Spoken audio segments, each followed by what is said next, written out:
Hey everyone, Trevor here again, bringing you our next video in our series, First Time Home Sellers.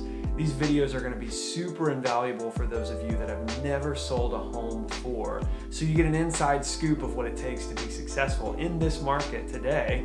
And this is also beneficial for those of you that have not sold a home in a long time. This is going to be like a refresher course and also give you a lot of valuable information to understand the market currently.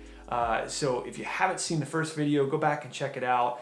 In that video, we discussed a lot of great topics, really just an introduction to how selling is different than buying, and then also jumped into some specific topics about things like costs associated with listing, and then also understanding how the agency relationship is a little bit different when it comes to listing a home versus using an agent to buy a home. So without further ado, let's jump into some new material. This video is going to be all about preparing your listing.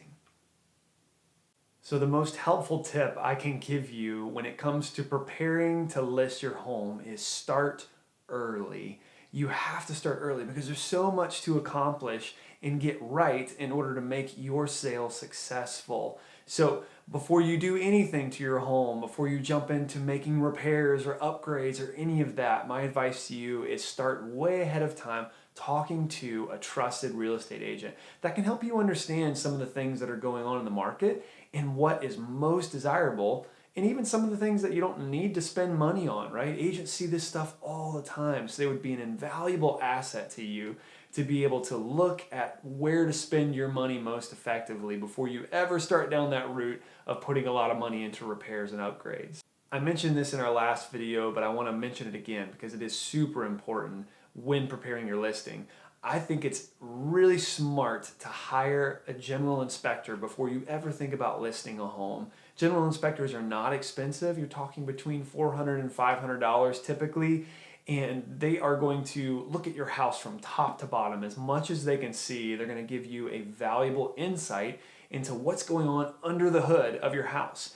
Why that's important is because when you list, if you don't know about a lot of the issues that might pop up for a buyer, then you could be surprised by thousands of dollars of concession requests that you may have to just work with because otherwise you got to go back to market and repair those things anyway. So it's so good to go into listing your home with eyes wide open, knowing what the issues might be. If you can't afford to fix them, that's okay. At least you're aware of what's coming and you could head that off. If you can't afford to fix them, then you're just going to remove any concession requests or any kind of leverage a buyer might have over you as a seller, so that you are super prepared to get the highest price possible.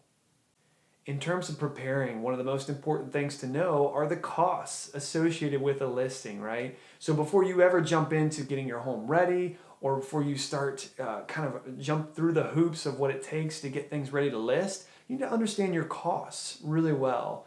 Talking to a good agent ahead of time is going to help you invaluably here. They're going to help you understand what the commission costs are. They're going to help you understand what kind of repair costs you can expect to pay, or at least prepare for, any kind of upgrade costs, those things. So preparing early helps you get a glimpse on exactly what you're going to make. And a great agent will help you make the decision if this is the right time to sell, or if maybe you need to wait a little while so that the costs don't kill your profit too much. Balancing those things out, understanding what it's going to cost ahead of time is super important. Here's another super helpful tip when it comes to preparing. Think about the time in which you're listing. I know that's not at the forefront of most sellers' minds when they think about listing a home. They're just thinking, I have to get it out there and get it sold, right? Well, the time of the year has a lot to do with how well your sale is going to go, right? What season are you listing in? Is it in the dead of winter and it's wet and rainy like it is in North Carolina? That's going to result in less buyers looking at your home at that time. Is it during a school season when you have school in session and so parents aren't able to get out and look at homes as much? That's going to affect how many buyers come and view your home. So looking at the right markets, the right timing is super important to think about before you start prepping your listing and getting it out there. This past year was really unparalleled. The real estate market has never seen anything completely like it. And although there's a lot of buyers out there, there's also the reality that COVID is still a determining force in how well listings are doing.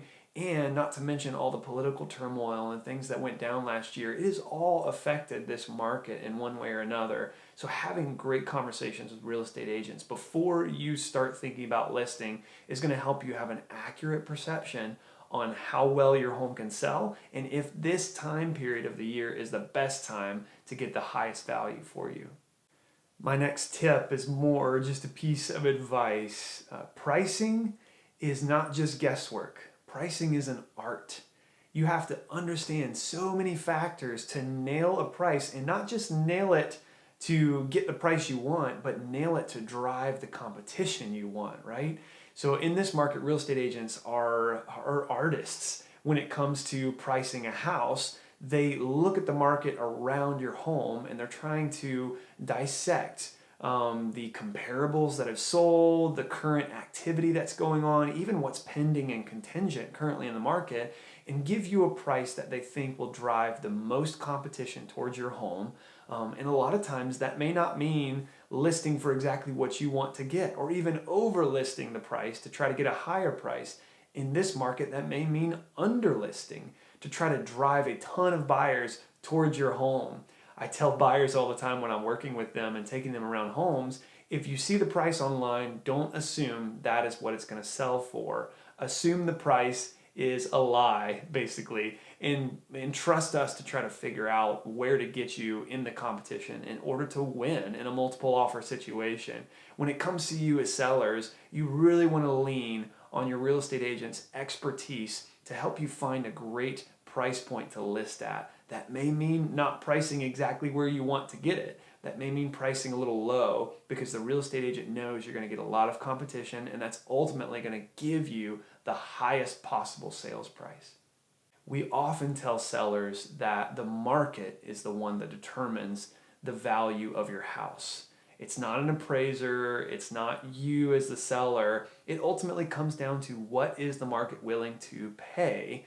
And in this market, we're running into all kinds of crazy competition where buyers are literally paying over asking price, over appraisal price sometimes, just to nab a house off the market because of all the competition out there. So pricing it well is going to get you enough competition that literally the market might pay more than what it's worth, but still, that's what the market pays, so that is what your house is worth. So walk into it with that perception, right? That the market is going to determine value, not your real estate agent, not you. It's ultimately how does the market respond to the pricing and what are they willing to pay.